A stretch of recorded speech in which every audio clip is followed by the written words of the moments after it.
A perennial singleton among the smug marrieds with a passion for Chardonnay, big knickers and emotional F-wits. Lose 20 pounds. Who is Bridget Jones? Why do we love her so much? Bridget Jones, wanton sex goddess with a very bad man between her thighs. Mum. Created by Helen Fielding as an anonymous way to write about being a single girl in London, she first came to life in a weekly column in The Independent.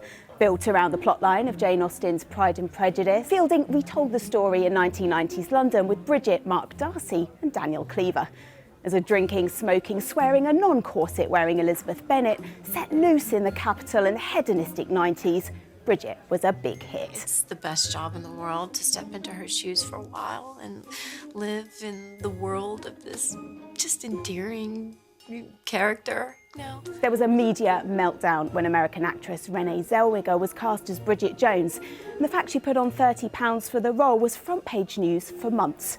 It proved the point that Bridget's obsessive relationship with the scales reflected society's obsession with women's appearances. I love her. I love her humor. I love her vulnerability. I love her imperfection. Bridget was brat long before brat was a thing. Smoking like a chimney with a questionable dress sense and sporting hair that, unlike pretty much 99% of all films, looks messy and real, Bridget was instantly relatable. She looks the way she looks when she gets up. She's late for school. She makes the wrong speech when she needs to give the right speech. And all of those things make me just fall in love with her, you know. While Bridget may not have been perfect, in an era of heroin chic, lad mags and outrageously unrealistic beauty standards, there were plenty less wholesome role models for women to aspire to. Here was this single woman who had fun. Yeah, she ends up with a man in the end, but that's not the main part. The main part is that she is successful even though she makes mistakes.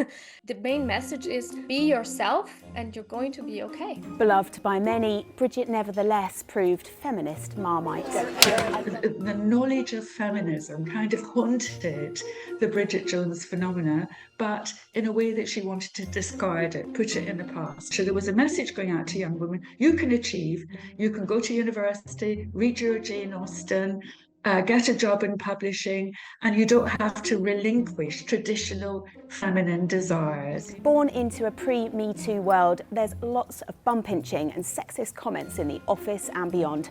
Mr. Tits Pervert was not an anomaly.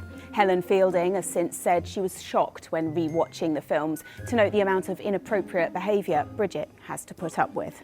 Looking back now, her creator says she's finally cracked the code of Bridget's appeal. It is about the gap between how you feel you are supposed to be and how you really are inside. Now we have the fourth film, and fans couldn't be more excited, with ticket pre-sales proving bigger than Barbie.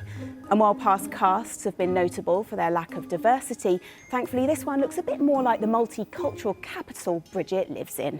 So, is this the end for Bridget? Perhaps. Helen Fielding is still writing books, just not about Bridget. But with a new legion of Gen Z fans now introduced to and loving the character, you never know.